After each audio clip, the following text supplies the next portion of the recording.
이 땅에 존재하는 모든 지식과 개념들과 물건들은 제각기 쓰이는 곳이 있기에 우리 삶에 다 필요한 것들이고, 그리고 필요한 용도가 있기 때문에 계속해서 존재하게 될 것입니다. 만약 이런 것들의 용도가 분명하지 않거나 예전에는 필요했는데 세월이 발전하면서 필요 없게 된 것들이 있거든요. 그렇게 되면 자연스럽게 사라지는 것이 보편적인 일이죠. 지금까지 인류의 문명과 지식과 과학이 발달해 오면서 이런 일들은 끊임없이 있어 왔고 앞으로도 계속 있게 될 일들입니다.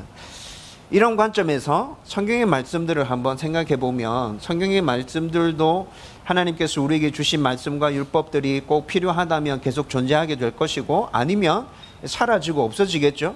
그런데 수천 년의 세월이 흘러오는 동안에 성경에 있는 모든 말씀들이 지금 다 살아남아서 우리 가운데 계속 선포되어지고 있거든요. 여러분, 심지어는 때로는 우리의 목을 갉아매서 숨을 못 쉬게 만드는 것 같고, 또 때로는 실천하는 것이 아예 불가능하게 느껴지는 그 말씀들, 또 때로는 우리를 완전하게 의인으로 만들어 줄 것 같은 그 하나님의 율법도 용도가 있기 때문에 지금까지 우리 가운데 남아서 우리에게 계속 선포되어지고 있다는 겁니다.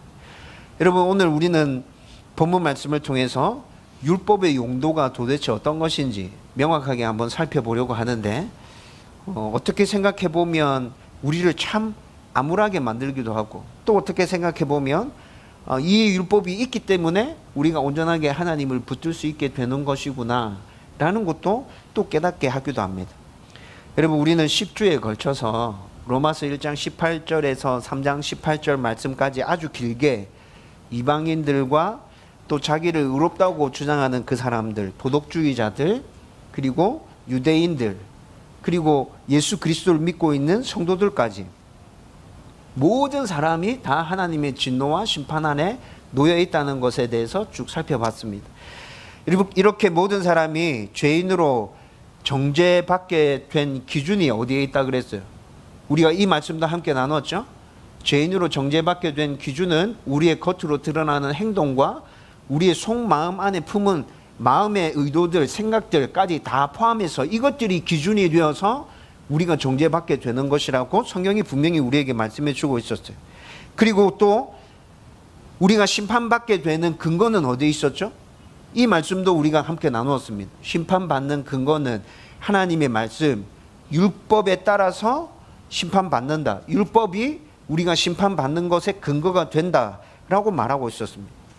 그리고 오늘 본문인 로마서 3장 19절에서 20절의 말씀으로 모든 사람이 죄인임을 설명하며 복음이 왜 필요하게 되었는지에 대한 논의를 끝내고, 이제 복음이 무엇인지에 대한 설명을 본격적으로 시작하기 직전에 오늘 읽었던 주절의 말씀으로 율법의 용도를 다시 명확하게 다시 못 박아서 우리 가운데 선포해 주고 있어요.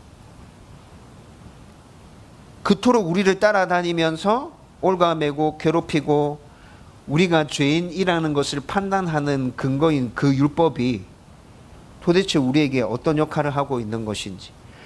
여러분, 제가 생각하기로는 로마서 3장 19절에서 20절의 말씀이 로마 성도들에게 읽혀졌을 때 로마 성도들은 그 앞부분에서 읽었던 1장 18절에서부터 3장 18절까지 모든 이들의 죄에 대해서 바울이 변론했잖아요.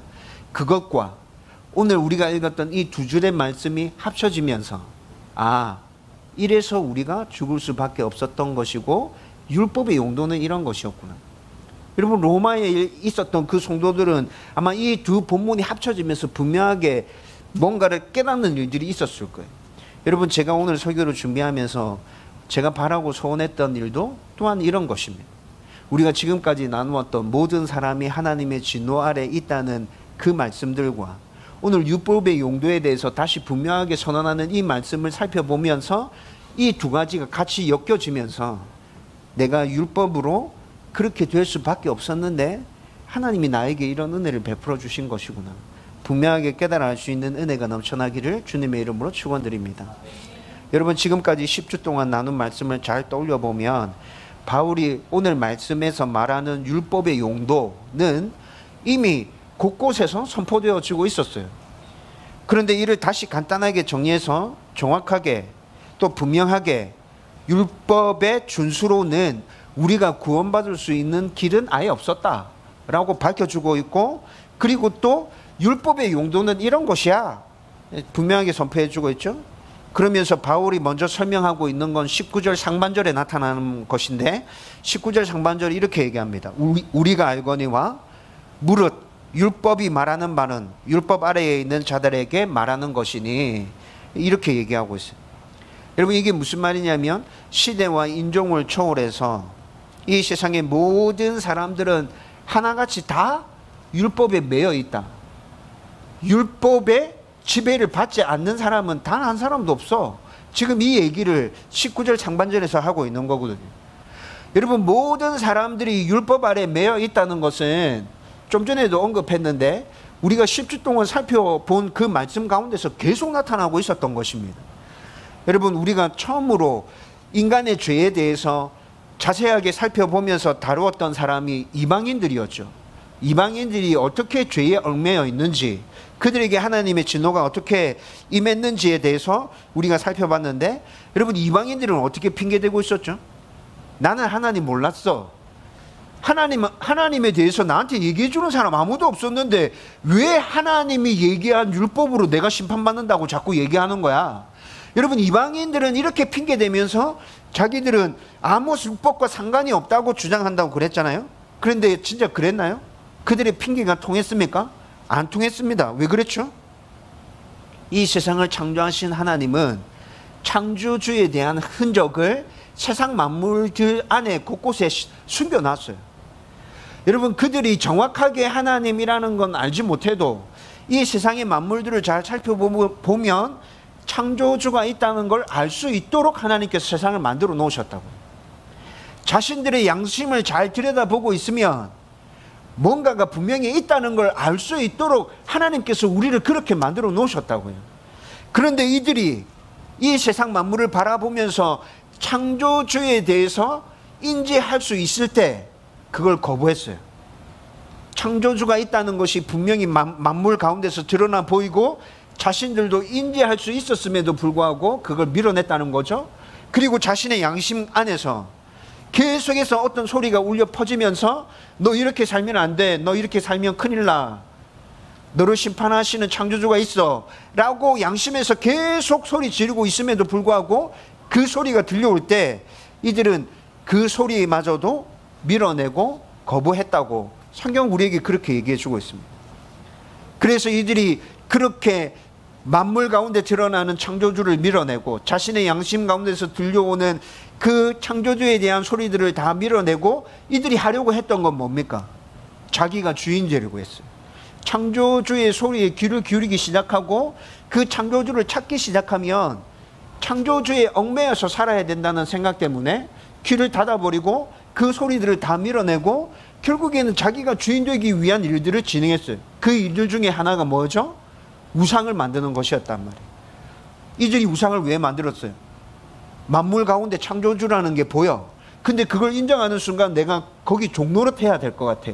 내 안에 양심의 소리가 들려. 그걸 인정하는 순간 나는 그 창조주에게 종노릇해야 될 것 같아. 근데 나는 주인으로 살고 싶어. 듣지 않을 거야. 거부할 거야. 그리고 내가 주인으로 살아갈 수 있도록 우상이라는 걸 만들고 내가 이 우상을 내 마음대로 조종하면서 조물주로 섬기면서 내가 주인화 행사하면서 계속 그렇게 살 거야. 여러분, 이방인들의 모습이 이랬단 말이에요. 여러분, 그래서 이방인들에 대해서 선포되는 게 뭐예요? 너희들은 율법에 따라서 심판받게 될 거야. 죽을 거야. 너희들 율법 아래 다 매여져 있어.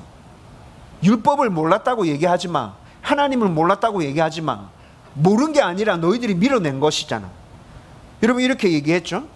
그리고 또 세상의 법과 도덕을 아주 잘 지킨다고 생각하면서 나는 괜찮은 사람이야 라고 주장하는 도덕론자들이 있었습니다. 여러분, 이 사람들에 대해서는 어떻게 성경에 얘기하고 있습니까? 잘 살았기 때문에 너희들은 율법에 매여 있지 않아, 이렇게 얘기했나? 아니요. 이 사람들에 대해서는 하나님께서 심판하시는 기준에 대해서 정확하게 얘기했죠. 하나님께서 심판하시는 기준은 겉으로 드러나는 행동뿐만이 아니라 네 마음에 품고 있는 생각과 의도까지 하나님께서 다 보시고 심판하시는 거야. 성경이 이들에 대해서 이렇게 얘기해 줬다고. 여러분, 보통 사람들은 다른 이의 겉모습만을 보고 그가 어떤 사람인지를 생각하고 판단합니다. 그런데 이 판단에 따라서 사람을 대할 때 여러분, 우리는 항상 자주 실망하고 좌절하는 것들을 경험하고 있죠. 그래서 사람 때문에 낙심하고 좌절하고 실패할 때가 너무 많고, 사람 때문에 겪는 아픔과 슬픔과 분노가 끊이지 않고 우리 삶 가운데서 계속 반복되어 생기잖아요. 그러나 성경은 하나님이 어떤 분이라고 얘기합니까? 하나님은 전지전능하신 분이라고 말씀해 주고 있죠. 사람의 겉모습만을 보시는 분이 아니라 그 하나님은 사람의 중심까지 다 보고 계신 분이라고 분명하게 우리 가운데 말씀해 주고 있습니다. 따라서 하나님 앞에서 의롭고 바르다고 아무리 자기 자신을 포장하고 예쁘게 치장한다 할지라도 하나님은 마음의 생각과 의도까지도 다 보고 계시기 때문에 하나님의 율법에 따른 정죄를 이 세상에서 피할 수 있는 사람은 단 한 사람도 없다는 것입니다. 여러분, 이것을 신약 성경에 놓으면 굉장히 쉽게 설명해 주고 있습니다. 하나님이 중심을 보시는 분이다. 이걸 신약 성경에서 어떻게 설명해 주고 있죠?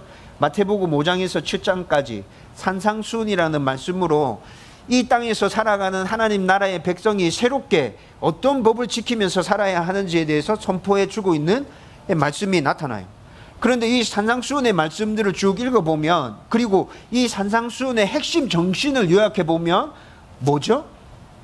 미워하는 사람은 이미 살인했다. 여인을 보고 음욕을 품은 사람은 이미 뭐했다? 간음했다. 다른 사람의 것을 보고 탐낸 사람은 이미 도둑질했다. 여러분, 산상수훈의 말씀이 이렇게 선포되어지고 있거든요. 마음에 품은 의도가 죄악된 것이라면 행동으로 드러나지 않았지만 너는 이미 죄를 지은 거야. 너는 하나님의 심판을, 율법에 따른 심판을 받게 돼. 여러분, 이것이 성경에서 우리 가운데 얘기해 주고 있는 것이거든요. 도덕론자들이 주장하는 것처럼 이 사람들은 하나님의 그 율법 아래 매여 있지 않은 게 맞습니까? 아니죠. 여러분, 유대인들에 대해서도 우리는 또 살펴봤었어요. 유대인들 어땠죠?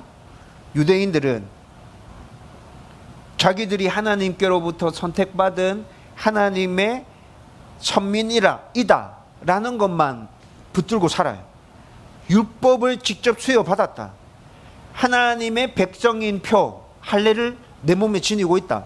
여러분, 유대인들은 이렇게 주장하면서 그렇기 때문에 우리는 절대로 망하지 않는다. 하나님이 우리를 절대로 버리지 않아. 여러분, 이렇게 생각하면서 살았죠? 그리고 이들이 어떻게 얘기합니까? 우리는 하나님을 알고 있어. 그리고 또 율법을 잘 지키고 있어. 이렇게 얘기하면서 일부 그렇게 지키지 못한 유대인들이 있다고 해서 그 유대인들과 한꺼번에 싸그리 우리를 몰아서 하나님이 심판하신다고 하면 그 하나님은 의로운 분이 아니야. 여러분, 유대인들의 주장이 이랬다고요. 그러나 이들의 주장도 하나님 앞에서는 받아들여질 수 있는 주장입니까? 받아들여질 수 없어요. 왜 그렇습니까? 왜 이들의 주장이 받아들여질 수 없죠? 앞에 도덕론자들을 심판하는 기준이 어떤지에 대해서 우리 잠시 살펴봤잖아요. 여러분, 도덕론자들의 심판 기준, 그들의 겉으로 드러나는 행동과 속마음의 생각과 의도까지도 하나님께서 다 보시고 심판하신다 그랬죠? 여러분, 이 심판 기준을 유대인들에게로 가져와서 적용시켜 보세요. 유대인들은 분명히 겉으로는 율법을 잘 지키는 모습이 드러나고 있었어요. 맞죠? 진짜 유대교에 심취되어져 있는 랍비 같은 경우에는 사람들의 관점에서 볼 때는 흠잡을 데가 없었어요. 모든 걸 말씀대로 다 하는 듯이 보였다고요. 야, 저렇게 어떻게 살 수 있지? 저 사람 진짜 대단하다. 저 사람 진짜 존경하고 따를만 하구나. 유대인들이 랍비를 볼 때 이런 생각을 가지고 따랐던 랍비들이 진짜 있었다고요. 근데 그들의 속마음은 어땠습니까? 그들의 속마음도 그랬나요? 여러분, 예수님께서 왜 종교 지도자들을 그렇게 신랄하게 비판하신 것이죠? 겉으로 드러나는 모습은 그럴듯했는데 속마음에 품은 생각과 의도는 뭐였습니까? 하나님을 거부하고 자기가 주인 되려고 하는 것이었어요. 나는 이렇게 잘 지켜. 나는 괜찮은 사람이야.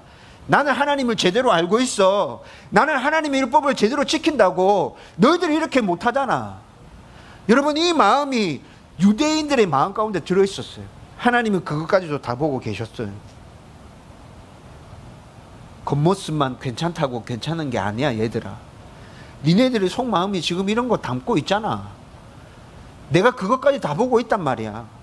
하나님께서, 예수님께서 종교 지도자들에게 계속해서 이렇게 말씀해 주셨음에도 불구하고 이들은 그 말씀을 이방인들처럼 똑같이 밀어냈어요. 거부했다고요. 나는 그 말 듣기 싫어요. 나는 계속 이렇게 살 거예요. 겉으로 드러나는 모습이 괜찮잖아요. 율법을 지키고 있잖아요. 근데 왜 자꾸 이상한 얘기를 하고 있는 거예요? 여러분, 유대인들에게 이런 문제가 있었죠? 그런데 이 문제보다도 더 심각한 문제가 유대인들에게 있습니다. 그게 어떤 겁니까? 하나님께서 자기들을 선택해 주신 것을, 그 특권을 누리기만 할 뿐이지 자기들에게 따라오는 책임과 의무를 다하려고 생각하고 있지 않다는 것입니다. 그 특권이 어떤 겁니까? 유대인들에게 주어진 특권. 이것도 우리가 말씀에서 함께 나누었습니다. 유대인들에게 주어진 특권, 바울이 굉장히 많은데 그 중에 제일 중요한 특권이 하나님께서 너희들에게 말씀을 주셨다는 것이다. 바울이 이렇게 유대인들에게 설명해 줬죠. 여러분, 유대인들에게는 분명히 하나님의 말씀이 먼저 주어졌습니다. 이것이 그들의 특권이 맞습니다. 여러분, 이게 왜 특권이 될까요? 하나님의 말씀이 그들에게 주어졌기 때문에 유대인들은 하나님이 어떤 분이신지 알 수 있었습니다. 하나님께 어떻게 나아가야 되는지도 알 수 있었습니다. 그 하나님이 자기들에게 요구하는 것이 무엇인지도 알았습니다. 어떻게 하면 이 세상 가운데서 복을 받으면서 하나님과 행복한 동행을 유지할 수 있는지도 유대인들이 알고 있었다고요. 여러분, 이 사실을, 이 엄청난 사실을 먼저 아는 것 분명히 특권이 맞죠. 하나님께서 이런 은혜를 유대인들에게 분명히 베풀어 주셨습니다. 유대인들은 그 말씀을 받아서, 그래서 하나님이 어떤 분인지 알았고, 하나님께 나아갈 수 있는 방법도 알았고, 하나님께서 자기들에게 요구하시는 것이 무엇인지도 알았습니다. 그리고 때로는 그 하나님의 율법을 지키면서 하나님의 복을 받아 누리기도 했습니다. 여러분, 구약 성경을 한번 읽어보십시오. 유대인들에게 임한 하나님의 축복, 정말 놀랍고 경이롭지 않습니까? 구약 성경에 나타나는 유대인들에게 임한 하나님의 축복은 진짜 놀랍습니다. 여러분, 유대인들의 모습은 어떻게 나타났죠? 구약 성경에서 유대인들이 한결같이 하나님께 순종하며 하나님을 잘 섬기는 모습으로 계속 나타났나요? 그렇지 않아요. 여러분, 그렇게 잘 순종하면서 살았을 때보다 불순종하고 하나님께 대항하고 배반하면서 살았을 때가 훨씬 더 많아요. 그런데 하나님의 은혜와 축복은 어떻게 임해요? 한결같음으로 임하고 있습니다. 정말 놀랍죠. 그래서 제가 경이롭다는 표현을 쓴 것입니다. 유대인들은 때로 하나님의 말씀에 의도적으로 불순종했고, 원망하고 불평을 쏟아냈고, 범죄했고, 하나님을 배반하기도 했고, 이런 모습들이 계속 나타나고 있잖아요. 이방인들이었다면 하나님께서 이들에 대해서 어떻게 하셨을까요? 가차없이 심판하셨을 거예요. 그렇죠? 참고 참으시다가 어느 시점에 이르러서는 눈꼽만큼도 봐주지 않으시고 정확하게 그들의 죄에 대해서 심판하셨을 거예요. 여러분, 구약 성경에 이방인들에 대한 이런 심판이 곳곳에 나타나고 있잖아요. 그런데 이스라엘 백성들에게는 어떻게 했죠? 이렇게 배반하고, 이렇게 대항하고, 이렇게 하나님에 대해서 몹쓸 짓을 계속하고 있음에도 불구하고 유대인들에게만큼은 참고 인내하고 기다리고 견디시고 은혜를 베풀어 주시고.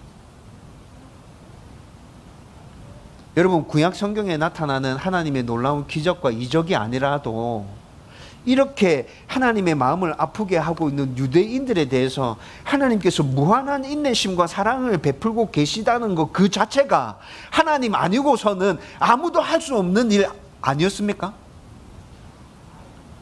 여러분, 분명히 유대인들이 이런 특권을 누린 게 맞다고요. 하지만 이스라엘 민족이 하나님의 백성으로 선택받은 것은, 이렇게 특권을 누리고 있는 것은 누리기만 하라고 하나님께서 그들을 불러주신 것입니까? 아니요. 그들에게는 하나님께서 부여하신 책임과 의무도 있었습니다. 그 책임과 의무는 뭡니까? 니네들이 내 말을 맡았잖아? 그 말에 순종하면서 사는 모습을 좀 보여주면 좋겠어. 그래서 다른 사람들에게, 다른 나라에 살고 있는 그 사람들에게 하나님이 있다는 걸 네가 좀 보여줘. 하나님 말대로, 내 말대로 살면 복을 받는다는 거 네가 좀 보여주면 좋겠어. 그래서 네가 다른 민족과 다른 나라들에 대해서 축복의 통로가 되는 삶을 살았으면 좋겠어. 여러분, 이것이 하나님께서 유대인들을 자기의 백성으로 선택하시면서 부여해 주신 책임과 의무였단 말이에요. 너희들이 이렇게 살면 내가 끝까지 너희들을 붙들고 함께 할 거야. 그리고 결국에는 너희들에게 먼저 준 이 은혜와 복을 세상 모든 사람들에게로 내가 흘려가게 할 거야. 그 최전방에 너희들이 서서 이 일을 감당해 주면 좋겠다. 여러분, 하나님께서 분명하게 유대인들에게 이 책임과 의무를 주신 게 맞잖아요. 그런데 이 책임과 의무에 대해서 유대인들도 똑같이 귀를 닫았어요. 이방인들이 하나님을 밀어낸 것과 똑같이 자신들의 귀를 닫아버렸다. 그러면서 여전히 겉모습만을 치장하면서 하나님이 주인이라고 인정하는 것 같지만 속마음으로는 자기가 주인 되어서 그 겉모습에 드러나는 것들로 인해서 사람들 위에 군림하려고 했습니다. 이것이 유대인들의 모습이었죠.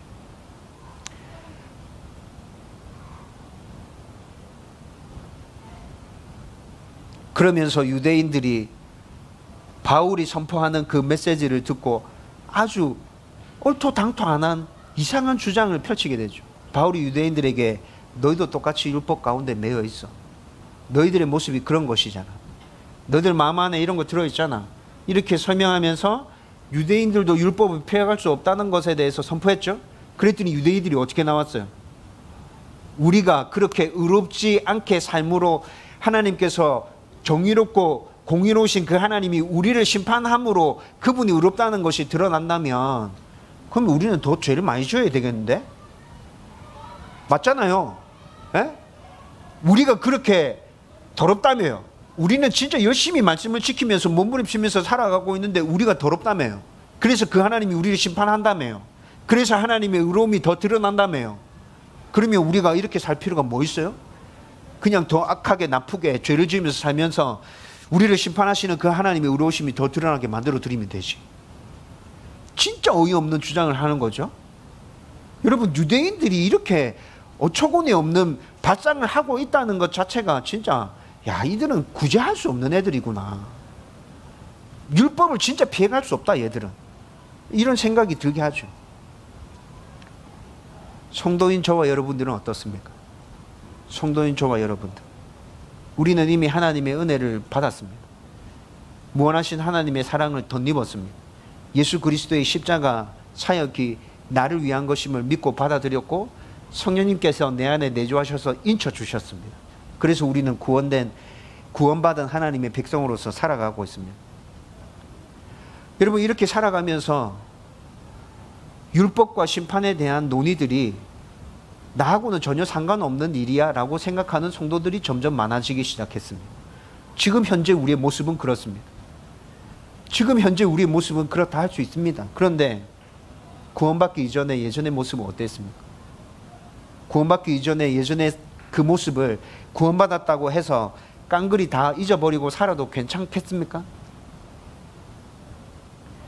여러분, 예수 믿고 있는 우리들도 예수 믿기 이전의 모습은 이방인들과 도덕론자들과 유대인들과 다를 것이 없는 똑같은 죄인이었고 하나님의 진노와 심판 아래 놓여져 있었습니다. 그래서 성경이 얘기하잖아요. 의인은 없나니 단 하나도 없다. 모두 다 심판받아서 죽어야 한다. 하나님을 깨달으려고 하는 자도 없다. 하나님을 찾는 자도 없다. 여러분, 지난주에 말씀 나누었잖아요. 하나님을 깨닫는 자도 없다. 하나님을 찾는 자도 없다. 여러분, 이 말씀이, 바울이 얘기하고 있는 이 말씀이 누구에게 선포하는 말씀이었죠? 로마에 있는 성도들에게 얘기하는 거였어요. 이 시대의 성도라고 살아가고 있는 저와 여러분들에게 얘기하고 있는 거예요. 예전에 우리의 모습은 이랬다는 겁니다. 죄악으로 치우쳐져서 우리 안에 선한 것이 있다고요? 전혀 없다. 하나도 없다. 마음속 깊은 곳에 담겨있는 악이 입을 통해서 쏟아져 나오는데 그 악으로 말미암아서 자기 자신을 죽이고 있고 자기 자신뿐만이 아니라 상대방도 영혼과 감정을 죽이고 있다. 독사의 독이라고 그렇게 바울이 얘기했죠. 손과 발은 어떻다 얘기했습니까? 손과 발은 죄를 짓는데 엄청 빠르다. 그냥 빠른 정도가 아니라 여러분 강조해서 빠름을 표현하고 있다고 얘기했어요. 엄청 빠르다. 그래서 결국에는 자기 인생에서 기쁨과 행복과 평안을 추구하기 위해서 그렇게 몸부림치고 있는데 그 평안과 기쁨과 행복이 그들 안에 넘쳐나요? 아니요. 그렇게 행복을 위해서, 기쁨을 위해서, 평안을 위해서 자기의 생각들을 가지고 막 몸부림치고 있는 그 모든 짓이 뭐 하는 짓이라고요? 죄를 짓고 있는 짓이라고요. 그래서 이렇게 몸부림치면 칠수록 어떻게 돼요? 점점 더 빨리 죄악 가운데 빨려 들어가고 죽음 가운데로 빨려 들어가고 있습니다. 이렇게 몸부림치면 칠수록 우리 안에서 일어나는 감정들은 뭐예요? 기쁨 대신에, 행복 대신에 불안과 초조, 공포, 분노, 좌절, 슬픔 등이 노력하면 할수록 계속 우리 마음 가운데 더 강하게 일어나게 된다는 겁니다. 결국에는 하나님을 두려워하지 않는 상황까지 이르게 된다. 하나님이 계시다는 걸 알았어. 그래서 그 하나님의 말씀대로 살려고 했는데 계속 이런 식으로 살아가다 보면 그 하나님 존재 자체도 잊어버리고 자기 마음대로 자기 하고 싶은 대로 살아가게 된다는 것입니다. 이런 상황으로 계속 놓여 있었다면 성도인 우리들도 어떻게 됐겠어요? 하나님의 은혜와 사랑이 우리 가운데 임하지 않아서 그냥 이런 상황 가운데 우리도 계속 놓여 있었다면 결국 우리도 율법 아래 매어서 죽음 가운데 이르게 되겠죠. 이렇게 이 세상의 모든 사람은 율법 아래 매어 있는데 19절 하반절 말씀은 모든 사람이 율법 아래 매어 살아가는 이유를 설명해 주고 있습니다. 모든 사람이 왜 그렇게 율법 아래 매어서 살아가느냐. 그 이유는 이는 모든 입을 막고 온 세상으로 하나님의 심판 아래에 있게 하려 함이라 라고 말씀합니다. 지금까지 10주 동안 나누었던 이 세상 모든 사람이 죄를 범해서 하나님의 진노와 심판 아래 놓여 있다는 것을 정리하면서 우리는 이미 하나님이 어떤 분인지, 하나님의 율법이 우리에게 요구하는 것이 무엇인지, 사람들은 그에 대해서 어떻게 반응했는지 쭉 살펴봤습니다. 여러분, 제가 또 부탁드리고 싶은데, 여러분 율법과 하나님의 심판에 대해서 생각할 때 여러분 우리의 어떠함에 대해서 자꾸 생각하지 마세요. 제가 뭐에 대해서 먼저 생각하라 그랬죠? 하나님이 어떤 분이신지에 대해서 먼저 생각하십시오.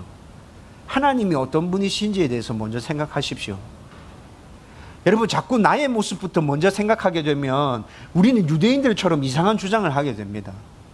그런데 우리가 믿고 섬기고 주인으로 인정하고 있는 그 하나님이 어떤 분이신지에 대해서 생각하기 시작하면 우리는 이 율법 앞에서 아무 말할 수 없게 됩니다.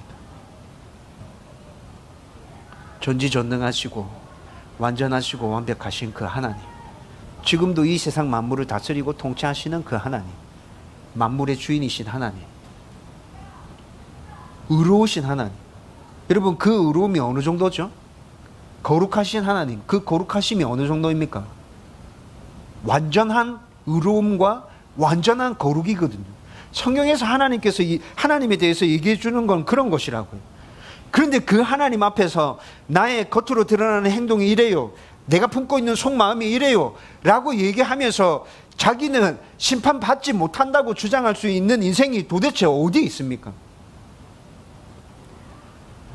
여러분 그런데도 하나님 앞에서 뭔가 말할 거리가 남아 있어요? 이의를 제기하고 싶습니까? 여러분 이렇게 말씀을 살펴봤으니까 이제 여러분들 스스로에게 질문 던졌으면 좋겠습니다. 그 하나님 앞에서 율법이 이렇게 얘기하고 있는데 나는 이 말씀에 대해서 어떻게 받아들이고 있는 거지? 뭔가 하나님 앞에서 더 하고 싶은 얘기가 내 안에 남아있어? 하고 싶은 얘기가 가슴 속에 남아있는데 그냥 겉으로 표현하고 있지 않는 것 뿐인 거야? 다른 사람들보다 아직까지 괜찮다고 생각하고 있는 건 아닌가? 앞으로도 이렇게 살면 하나님의 은혜와 복이 내 삶 가운데 계속 여전히 부어질 것이라고 그렇게 생각하고 있는 건 아닌가? 여러분들 스스로에게 이 질문을 한번 던져보십시오. 저는 겉으로 드러나는 행위에서도 마음과 생각에서도 하나님 앞에서 심판받아 마땅한 죄인이 맞습니다. 죄라는 것을 알고 제가 죄를 지었다는 것도 깨달았습니다. 회개하고 하나님의 말씀에 순종하며 제대로 살겠다고 다짐하면서 매일 그렇게 기도하고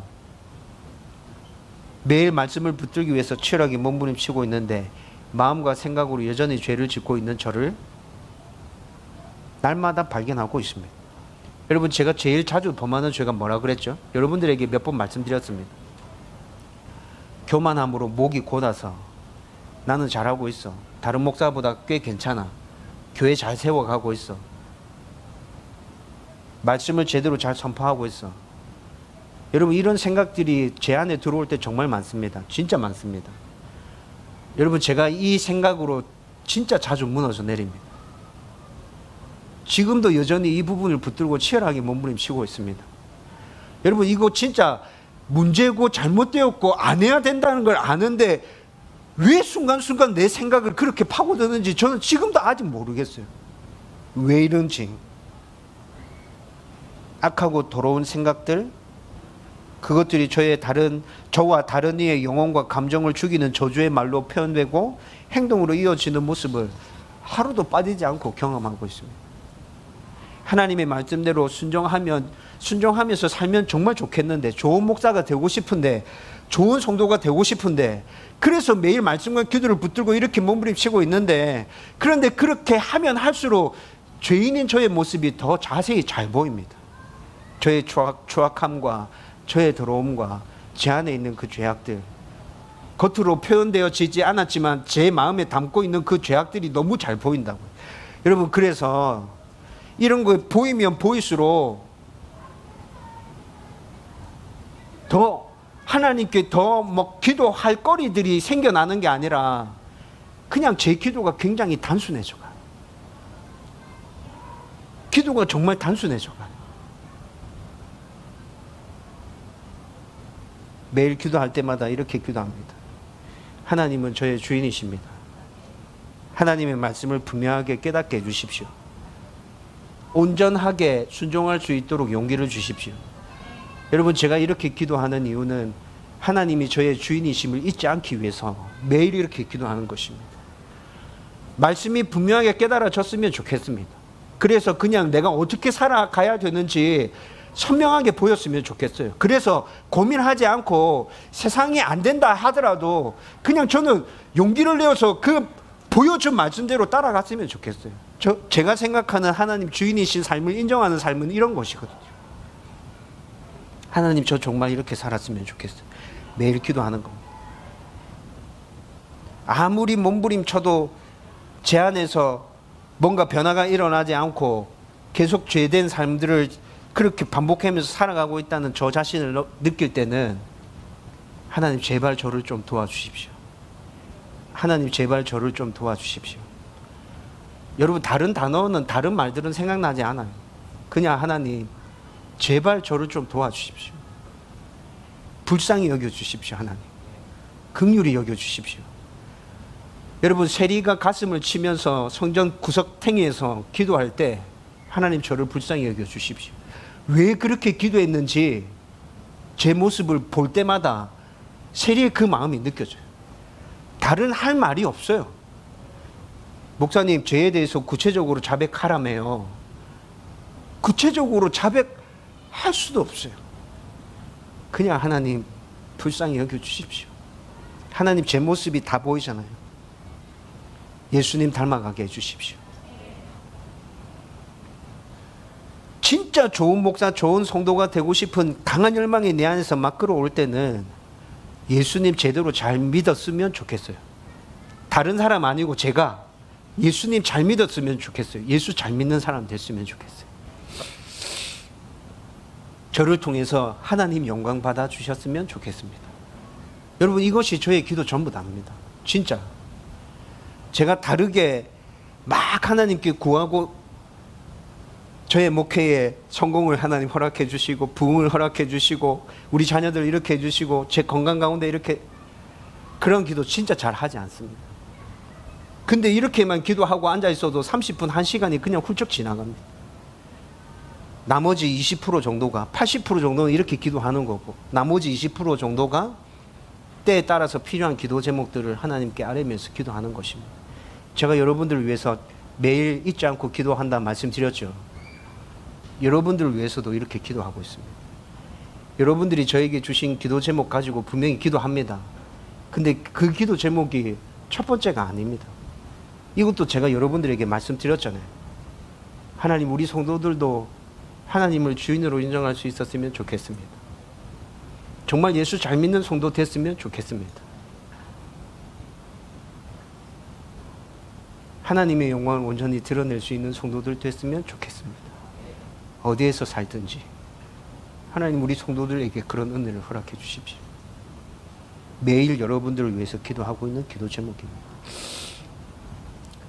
여러분, 그래서 20절 말씀에서 율법의 용도와 복음이 우리에게 꼭 필요한 이유를 아주 간단하며 명료하게 바울은 이렇게 선포하고 있습니다.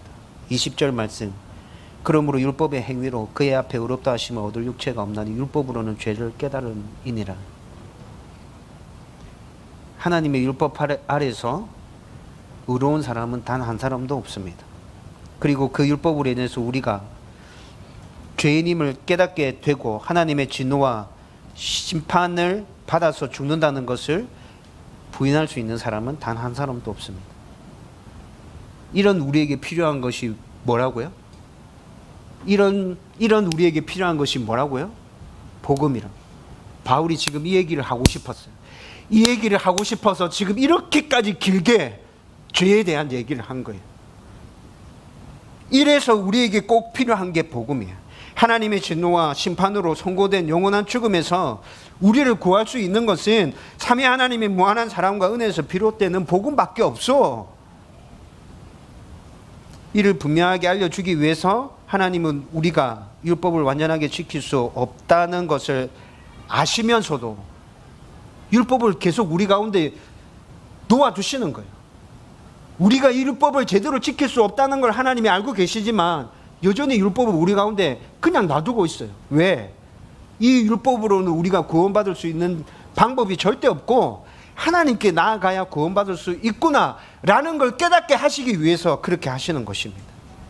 저와 여러분들이 오늘 이 말씀을 통해서 율법의 용도가 그것이라는 것을 더 분명하게 깨닫고 하나님께 온전하게 나아갈 수 있기를 주님의 이름으로 축원드립니다. 여러분, 이제 오늘 말씀을 정리하려고 합니다. 오늘 말씀을 결론 지으면서 복음과 연결해서 죄인임을 깨닫게 하는 율법, 이것과는 조금 다른 측면에서 지금 이 시대를 살아가는 하나님의 백성인 우리들은 율법을 꼭 지키면서 살아야 되거든요. 그러면 율법을 지켜야 된다라고 할 때 그 율법의 용도는 도대체 뭔지에 대해서 이것도 같이 나누면 좋겠다는 생각이 들었습니다. 여러분, 지금 우리는 하나님의 무한한 사랑과 예수님의 십자가 사역과 성령님의 인치심 가운데 죄와 죽음에서 구원받아서 의로운 하나님의 백성으로 살아가고 있습니다. 그렇죠? 그리고 우리에게는 하나님의 백성으로서 지켜야 할 하나님 나라의 법이 새롭게 주어졌습니다. 하나님의 백성이기 때문에 지켜야 될 법이 우리 가운데 새롭게 주어졌다는 것입니다. 이 법이 바로 구약 율법의 연장선에서 신약의 하나님 나라 백성들에게 새롭게 선포된 산상수훈이라는 것이죠. 따라서 구약 율법은 폐기되고 사라진 게 아니에요. 폐기되고 사라진 게 아니라 신약 시대 때 하나님 나라의 백성으로 새롭게 살아가고 있는 우리에게 새로운 법으로 선포되어졌어요. 그리고 우리는 하나님 나라의 백성이기 때문에 이 법을 지키면서 살아야 한다는 것입니다. 여러분, 우리는 율법을 지켜야 돼요. 하나님 백성이기 때문에. 하나님 백성이 되기 위해서 율법 지키는 게 아니라 이미 하나님 백성 되었기 때문에 그 법을 지키면서 살아야 하는 것입니다. 따라서 오늘 말씀을 통해서 여러분 두 가지를 붙드십시오. 첫 번째, 율법은 우리의 죄를 깨닫게 한다. 율법은 우리의 죄를 깨닫게 한다. 두 번째, 신약 시대를 살아가는 하나님의 백성인 나는 하나님의 백성이기에 율법을 지켜야 합니다. 몸부림쳐야 돼. 안 되겠지만 몸부림쳐야 돼. 하나님이 그 몸부림을 기뻐하실 거야. 그것이 예수 믿는 하나님의 백성인 온전한 성도의 삶이야. 저와 여러분들 안에 이 생각이 분명하게 자리 잡힐 수 있기를 주님의 이름으로 축원드립니다.